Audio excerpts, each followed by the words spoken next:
In the frozen silence of Montana Territory, 1883, where wind can flay a man's face and snow can bury an entire town overnight, one Apache war leader chose exile over surrender.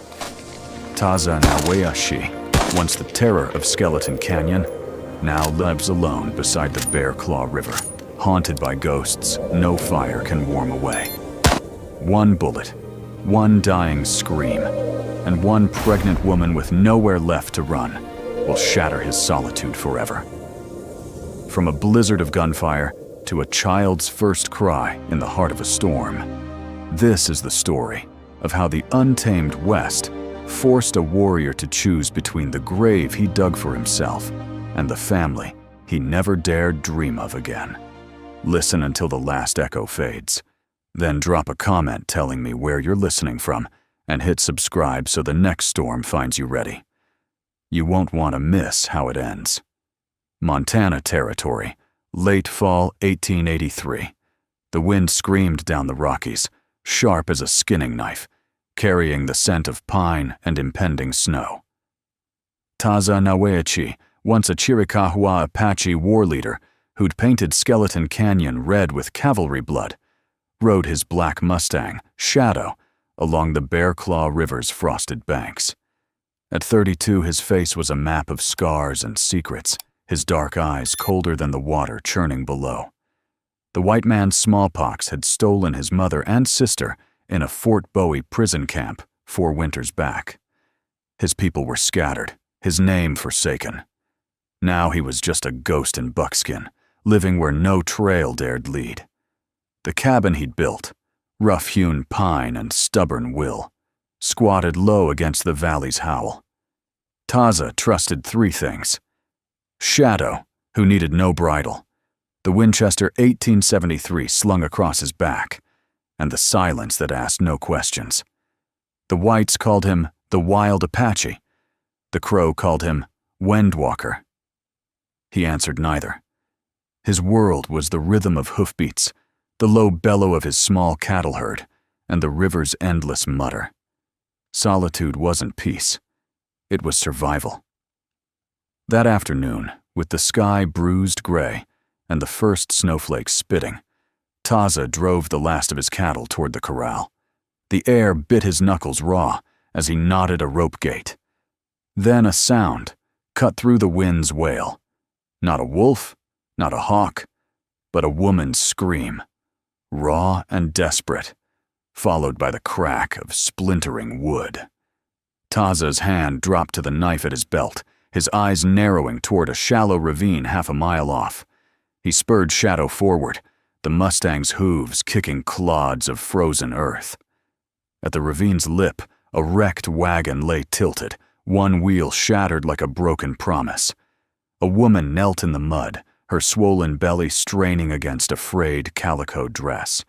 A scar-faced man loomed over her, yanking a leather satchel from her white-knuckled grip. His laugh was a hyena's cackle, his free hand clutching a rusty pistol. "Hand it over, woman, or I'll gut you and that brat both," he snarled, spit flecking his beard. Taza slid from Shadow's back, silent as death. The Winchester's barrel glinted as he leveled it. "Drop the gun," he said, voice low, like gravel under a boot. The man wheeled, eyes wild, and fired. The shot went wide, spitting dirt. Taza's rifle answered, a single crack that punched a red hole through the man's chest. He crumpled, blood steaming in the cold, his pistol thudding into the mud. The woman didn't scream or faint. She rose, slow and deliberate, her green eyes locking onto Taza's. They weren't pleading or soft. Those eyes belonged to someone who'd stared down hell and walked away. Her honey blonde hair, matted with dirt, spilled from a loose braid. Her hands, scraped raw, still clutched the satchel like it was her last anchor. "Name's Lydia Finch," she said, voice steady despite the tremble in her legs. Obliged for the shot. Taza lowered the rifle, scanning her for weakness. She had none he could see, though her belly said she was close to birthing. "You're a long way from anywhere," he said, nodding at the wrecked wagon. "What brought you here?" "Bad luck and worse men," she replied, brushing mud from her skirt. "I ain't lost, if that's what you're asking." He didn't press. "The frontier taught you to leave other people's ghosts alone." But she was alone, pregnant, and stranded in a land that ate the weak. His jaw tightened. Every instinct screamed to walk away. Trouble like her had a way of spreading like wildfire. Yet something in her stance, proud as a cornered wolf, held him fast. "My cabin's upriver," he said, jerking his head toward the valley. "You'll freeze out here by dark."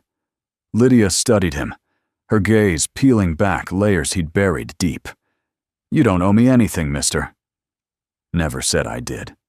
Taza swung onto Shadow, offering a hand. She hesitated, then took it, her grip strong as any man's. He pulled her up behind him, her weight light but solid against his back. Shadow snorted, hooves crunching frost as they turned toward the cabin. The wind howled louder, snow thickening. Taza felt her arms tighten around his waist, not for comfort, but necessity. He didn't know her story, didn't want to. But as the bear claw's dark waters flashed past, he sensed the river itself whispering. This woman would either save him or destroy him. And for the first time in years, Taza Nawechi wasn't sure he cared which. The Bear Claw River growled under a skin of frost as Shadow's hooves crunched toward Taza Nawechi's cabin, the snow now falling in earnest, each flake a warning of the brutal Montana winter clawing closer. Lydia Finch clung to Taza's waist, her breath warm against his back, her silence heavier than the storm gathering overhead. He didn't speak, didn't ask why a woman so fierce carried such a hunted look in her eyes. The river's whisper had faded, but its warning lingered. She was a spark in a tinder-dry world. Inside the cabin, the air was thick with the scent of pine sap and wood smoke. Taza kicked the door shut, the wind's howl muffled but not silenced. The single room was sparse, a rough table, a buffalo hide cot, a fire pit spitting embers. Lydia eased herself onto a stool, her hands cradling her belly, the satchel still gripped tight. Her green eyes traced the room, lingering on the sunburst scar across Taza's chest, visible where his buckskin shirt gapped. She didn't ask about it. He didn't offer. "Fire'll warm you," Taza said, tossing a log into the pit. Sparks flared like stars in a night gone wrong. He filled a tin cup with water from a bucket and slid it across the table. "Drink." Lydia took it, her fingers brushing his, steady despite the cold. "You live out here alone?" she asked, her voice cutting through the fire's crackle. An eastern lilt clung to her words, softened but not broken by years on the trail. "Safer that way," Taza replied, leaning against the wall, his Winchester propped close. His eyes never left her, not out of distrust, but because the frontier taught you to read a person like tracks in the dirt. Hers told of hard miles and harder choices. She sipped, then set the cup down with a clink. "Safer ain't always living," she said, meeting his gaze. "I'd know." Taza's jaw tightened. He didn't argue. Instead, he pulled a strip of dried venison from a sack and offered it. She took it, tearing off a piece with her teeth, chewing slowly, like someone who'd gone hungry too long to rush. The firelight carved her face into sharp angles. Beautiful, not soft, like a blade honed by necessity. "You got a story," he said, "not a question. Out here, everybody does." Lydia's lips twitched, not quite a smile. "Mine's no ballad." She paused, her hand resting on her belly, the child within shifting under her touch. "Came up the Oregon Trail when I was 10. Pa died of cholera. Ma married a preacher who thought the rod spared no soul. Sister and I ran when I was 16. She settled in Idaho, married a miner. I kept moving. Always do. Taza listened, his face unreadable. The wind rattled the shutters, a reminder of the world waiting to swallow them both. Last year, a fire took her and her girl. Lydia continued, her voice steady but raw, like a fresh wound. Headed there to raise my niece, only to find ash and graves. Her eyes flicked to the satchel. That's when I crossed Raylan Goss's brother in Helena. Gambler. Drunk. Thought he could take what wasn't offered. I left him bleeding out in an alley with my knife in his gut. Taza's fingers twitched toward his own blade. He knew the name Goss, Helena's king of sin, a man who bought sheriffs like cattle. Raylan's got a long reach, he said. And a longer grudge, Lydia replied. Pinned his brother's death on me. $500 for my head. That's why I was on that wagon, running from his dogs. The fire popped, sending a coal skittering across the floor. Taza crushed it under his boot. You ain't running now. Her eyes flashed, defiant. Running's all I know. But this, she pressed her hand harder against her belly. This child deserves better than a noose or a ditch. Taza turned to the fire, his shadow long and jagged. He'd seen hunted women before, broken by men like Goss. Lydia wasn't broken. She was flint, ready to spark or shatter. He didn't want her here. Trouble like hers drew blood. But the thought of sending her back into the snow twisted something deep in his chest, a wound he'd thought long scabbed over. You stay till the storm passes, he said, voice rough. Then you decide your trail. Lydia nodded, her face unreadable now. Fair enough. That night, she took the cot, wrapped in a blanket that smelled of horse and earth. Taza sat by the fire, knife in hand, eyes on the door. Sleep didn't come. The wind sang of betrayal, of Raylan's men already sniffing her trail. He glanced at Lydia, her breathing slow, one hand still on her satchel even in sleep. She wasn't just a woman running from a bounty. She was a storm of her own. And Taza knew storms never passed without leaving scars. By dawn, the snow had piled knee-deep, sealing them in. Lydia rose without a word, stoking the fire and boiling water, as she'd always done. She patched a hole in the roof with strips of rawhide, her hands deft despite the cold. Taza watched from the corral, his breath clouding as he repaired a broken fence. Her strength wasn't loud, but it was undeniable, like the river, quiet until it flooded. Then, as the sun bled red over the peaks, hoofbeats echoed through the valley. 3 riders, coats flapping like vultures' wings, crested the ridge. Taza's hand found his Winchester. Lydia froze, her eyes meeting his across the yard. No words were needed. Raylan's dogs had found her, and the bear claw was about to run red. The first pale light of the 4th morning clawed its way over the ridge when the riders came. 3 of them, hunched against the wind, were horses lathered from hard travel. Taza heard them before he saw them, iron-shod hooves grinding frozen earth, the creak of saddle leather, the low mutter of men who believed the world owed them whatever they could take. He was already at the door, Winchester in hand, when the lead rider yanked his mount to a stop 10 yards out. The man wore a buffalo coat crusted with ice and a grin full of broken teeth. A wanted dodger fluttered from his gloved fist. Lydia's face, crudely sketched, $500 scrawled beneath it in red ink. "Morning, Apache," he called, voice oily. "Heard you got something that belongs to Raylan Goss. Hand her over quietly, and we ride away. Make us dig her out. We burn the place and salt the ashes." Taza didn't answer. He simply worked the lever on the Winchester, the metallic snap loud as a judge's gavel in the frozen air. The man's grin faltered.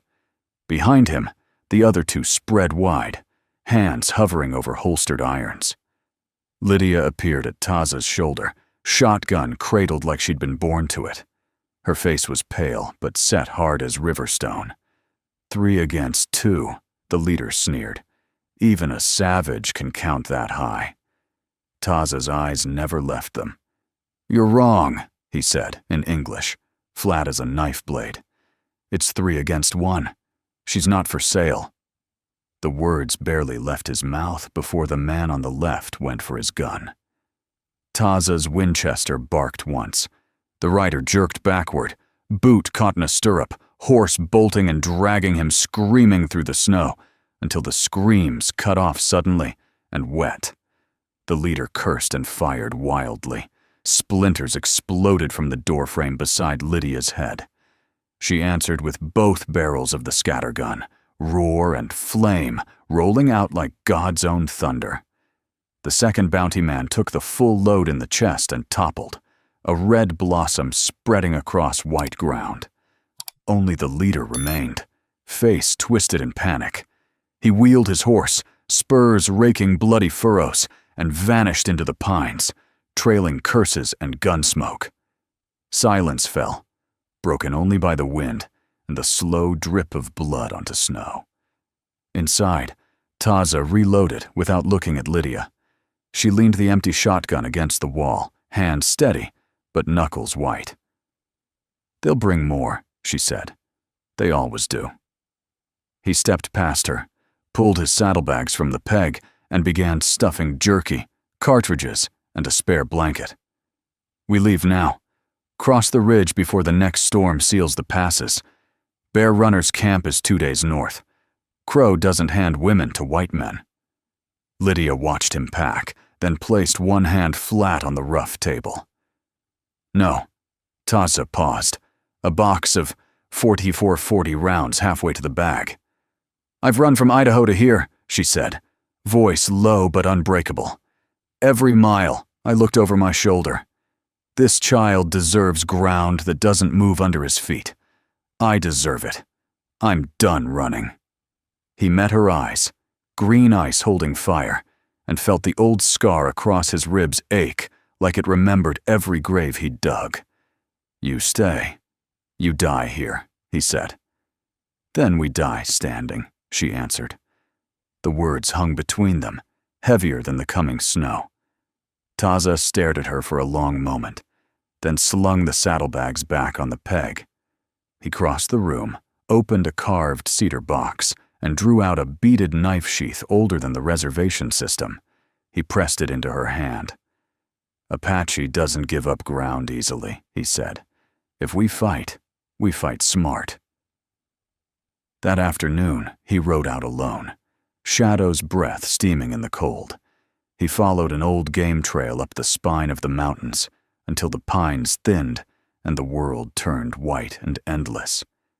There, in a hollow shielded by granite boulders, stood a single hide teepee, smoke curling thin against the sky. Bear Runner waited outside, tall as a lodgepole, braids streaked with gray. The old Crow warrior had pulled Taza half dead from a drift 10 winters past, and never asked payment. Taza dismounted, signed respect with both hands. "I need eyes," he said in Crow. "White men come for the woman I shelter. Many guns, big storm coming." Bear Runner studied him, then the horizon where clouds boiled black. "You ride far from Chiricahua sun to die in Crow snow for a white woman?" "Not dying," Taza replied. "Living, for once." The old man's mouth twitched, almost a smile. "Then the mountains will help." He lifted a buffalo robe from his shoulders and draped it over Taza's. "When the blizzard howls loudest, I will be there. Tell your woman the wind remembers warriors." Taza gripped the old man's forearm, warrior to warrior, then swung back onto Shadow. As he rode down the slope, snow already swirling thick, he felt the weight of what was coming settle on his shoulders like a war shield. Somewhere behind him, Lydia was oiling the shotgun. Somewhere ahead, Raylan Goss was counting bullets and dollars. And high above, the storm gathered its breath. If you're riding this trail with us, hit that subscribe button right now. because the next chapter drops when the blizzard breaks, and you don't want to get caught out in the open when the shooting starts again. The blizzard hit like the end of the world. One moment, the sky was a dirty gray lid. The next, it tore open and poured white hell across the valley. Wind slammed the cabin walls hard enough to rattle the chinking, driving snow through every crack like needles of ice. Taza barred the door with a log the size of a man's thigh and wedged the single window with a saddle. Outside, visibility dropped to arm's length in minutes. Then the shooting started. 6 riders burst from the tree line, coats flapping like crow wings, firing as they came. Bullets chewed the log walls, spitting splinters and pine pitch. Taza dropped to one knee behind the overturned table, Winchester already barking. The first man took the round, high in the throat, and pitched backward off his horse, blood painting the snow crimson before the wind erased it. Bear Runner rose from the shadows near the chimney like a spirit summoned by thunder. His old Spencer roared twice. Another rider folded and was dragged screaming under pounding hooves. Lydia crouched by the hearth, shotgun reloaded, face pale but jaw locked. She fired through a gap in the shutters, one barrel then the other, and a horse crashed to its knees, pinning its rider beneath screaming weight. Raylan Goss himself led the charge, black beaver hat iced white, a Schofield revolver spitting fire in each fist. His voice cut through the gale. "Burn it! Burn the red bastard out!" A kerosene-soaked torch arced through the air and shattered against the door. Flames licked up the dry pine faster than a starving wolf. Heat blossomed inside the cabin, smoke clawing at their lungs. Taza vaulted the table, kicked the door open, and stepped into the storm. Wind hit him like a charging buffalo. He shot the torchbearer off his saddle at 20 feet, levered, and shot again. The fire on the door guttered under driving snow, but the roof was already catching. Bear Runner's war cry split the air, an old crow sound that froze men more than the cold. He charged from the side, knife flashing, and dragged a gunman down into the drift. Steel met flesh. The scream died quickly. Taza felt the burn in his left shoulder first, hot, then numb. Raylan's bullet had found him. Blood soaked his buckskin sleeve, but he kept moving. Rifle empty now, drawing the skinning knife from his belt. He reached Lydia's side as a second wave of bullets shredded the window. Glass exploded inward. She staggered, clutching her belly, face twisting. Not from lead, from the child. "It's time," she gasped, doubling over. "God damn it, it's time now." The roof beams groaned overhead, fire eating upward. Snow poured through the widening holes like salt into a wound. Taza half carried, half dragged her to the corner farthest from the flames. Bear Runner slammed the door shut behind them and dropped the bar, buying minutes. Outside, the remaining gunmen circled, reloading, waiting for the cabin to become their funeral pyre. Lydia sank to the packed earth floor, skirts soaked with melted snow and birth blood. Her breath came in sharp animal grunts. Taza tore blankets from the bunk, rolled his coat for a pillow. The fire roared louder. Sparks rained down like glowing hail. Bear Runner knelt opposite, ancient eyes calm in the hell light. He pulled a small rawhide pouch from his medicine bundle and pressed it into Taza's bloody hand. "For the boy," he said in Crow, "so his spirit does not wander." Taza cut the pouch open. Eagle feather, sage, a single wolf tooth. He laid them on Lydia's chest as another contraction tore a cry from her throat. The door shuddered under rifle butts. Raylan's voice, closer now. "Come out, Apache, or we roast you and the whore together." Taza ignored him. He braced Lydia's shoulders, whispering the only Apache lullaby he still remembered, the one his mother sang before the soldiers came. Lydia bore down, sweat freezing on her brow, fingers digging into his wounded arm like iron claws. One more push, a rush of blood and water. Then silence was so complete the storm itself seemed to pause. The child slid into Taza's waiting hands, tiny, slick, blue-tinged, unmoving. No cry. Lydia's eyes widened in terror. Taza pressed the infant to his own bare chest, skin to skin, covering the small body with his blood-slick palms. He breathed warmth into the fragile mouth, rocked hard, willing life back into lungs that had never tasted air. Outside, the roof collapsed in a roar of flame and sparks. Heat blasted across them. Bear Runner stood over mother and child, Spencer raised like a war lance, ready to sell his life for the minutes they needed. And then, a cough, a sputter, a thin, furious wail that cut through fire, wind, and gunfire like a Comanche war lance. The baby lived. Taza's own breath left him in something between a sob and a war cry. He wrapped the child in the last dry blanket, placed him in Lydia's trembling arms. Her tears cut clean trails through the soot on her cheeks. In that moment, with the cabin burning around them and death howling at the door, Taza Naweashi understood one truth, colder than the storm. He would kill every man outside before he let them touch this child. The fight was no longer about ground. It was about blood. New blood. Apache blood. Crow-protected blood. Crying loud enough to wake the mountains themselves. The child's wail, sharp as a hawk's cry, still echoed in Taza's ears as the storm's roar faded. Dawn broke over a valley scoured clean by the blizzard. The cabin was a smoldering ruin, charred logs jutting like broken bones from drifts of ash and snow. Taza stood amid the wreckage, blood crusted on his shoulder, the bundled infant cradled against his chest. Lydia leaned into him, her breath shallow but steady, wrapped in Bear Runner's buffalo robe. The old Crow warrior scouted the perimeter, Spencer rifle slung low, his braids dusted white. Raylan Goss's men were gone, scattered or dead.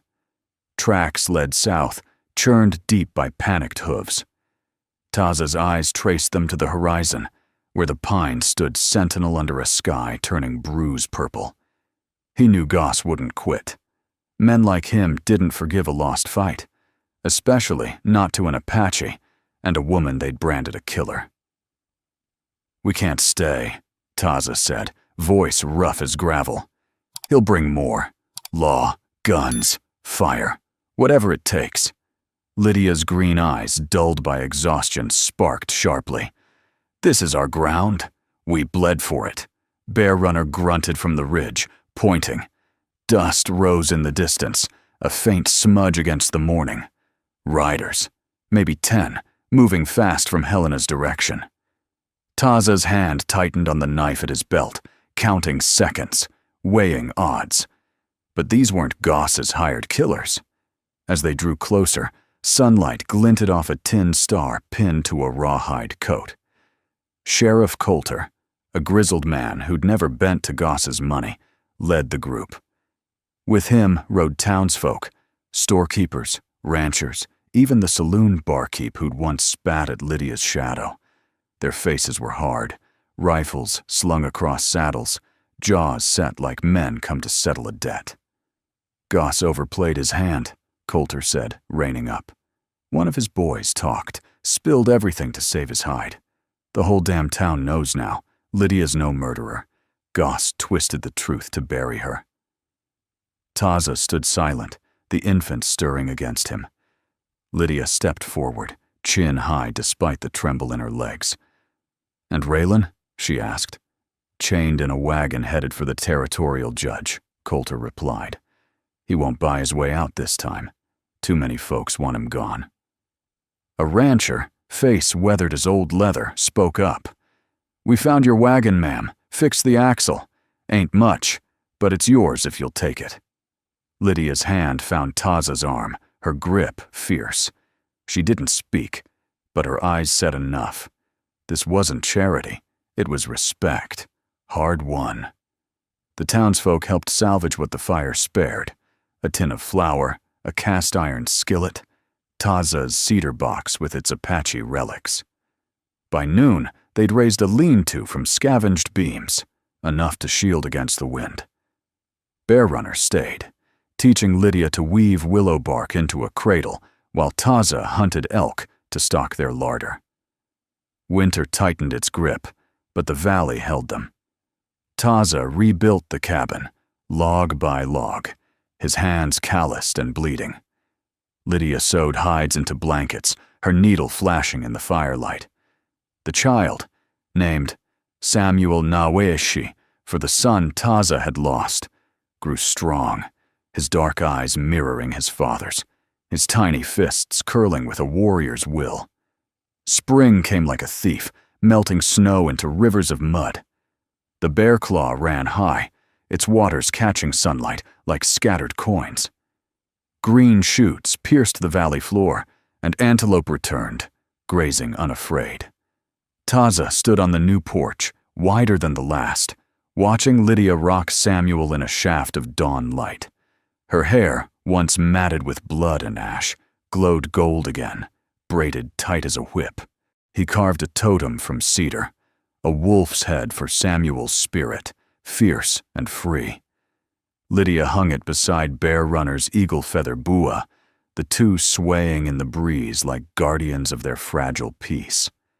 She planted a garden, beans, squash, wild onions, her hands as sure in the dirt as they'd been on a shotgun's trigger. One evening, as the mountains burned red with sunset, Taza spoke what he'd carried since the blizzard. "I thought the spirits had abandoned me. You and the boy, you brought them back." Lydia looked up, Samuel asleep against her shoulder. "You gave us a home when the world wanted us dead. That's worth more than spirits." He touched her cheek, rough fingers tracing smooth skin. The river sang below, steady as a heartbeat. For the first time since the Chiricahua fell, Taza felt the weight of his scars lighten. The valley wasn't safe, never would be. Goss's kind always lurked, and the frontier forgave no one. But as Taza stood beside his family, the bear claw's whisper told him this: no storm could break what they'd built, not while their blood still ran. They were home.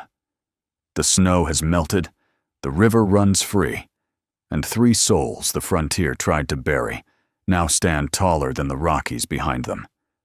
That's the raw truth of the West. Sometimes the storm doesn't break you, it forges you. If this story hit you hard, drop a comment below and tell me, what part cut deepest? The shootout in the blizzard, the first cry in the burning cabin, or the quiet morning when a warrior finally found home? Let me know where you're listening from: Montana, Texas, or halfway across the world. Thanks for riding this trail with me. Until the next fire crackles and the next story calls, keep your powder dry and your heart open. See you on the ridge.